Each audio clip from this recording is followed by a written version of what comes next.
Just after 11 p.m. on February the 5th, a fire broke out on Parsons Creek. After a quick response, emergency crews were able to stabilize the fire at 1:30 a.m.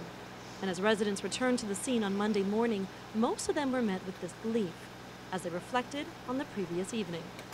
I live on the far north corner. My suite wasn't damaged, not that I know of right now.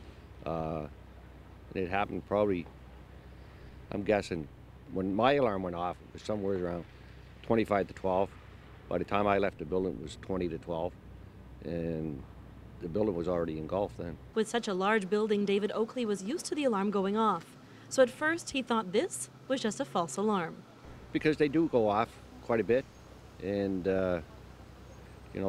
some people said that their alarms didn't go off.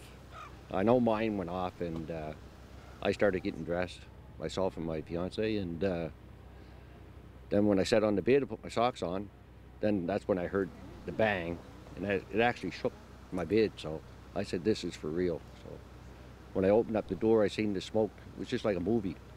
It was twirling coming down the hallway, and I said, "We got to go and go now." With entire sections of the building missing, residents are still waiting to discover if they will be able to go back into the building to get their belongings. Many residents, like Oakley, had very little time to grab anything at all. I grabbed my jacket, and she grabbed her purse and a bag, and that was it. Then we exit the building. The municipality, with the assistance of many other organizations, set up a response team at OAKLEY, McTavish, where staff assisted in providing a safe haven for those evacuated. Well, this may be a case of proximity to the fire. Obviously, the fire was large and intense, and it meant that people had to be evacuated immediately. And so I'm not certain if we are designated as an evac center, but we certainly became an evacuation center very, very quickly last night around 1 o'clock. Due to so many buildings in close proximity to the fire and the fast burning of the structure, many neighboring apartment buildings were also evacuated.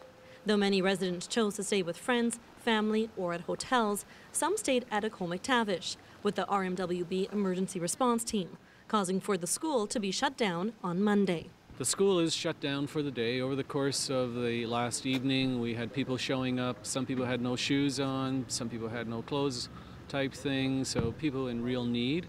So we were, only too happy to support those individuals and support the regional municipality by making OAKLEY McTavish available for use in this emergency situation. Numbers are still coming in on how many people were displaced by the fire and how much damage was done.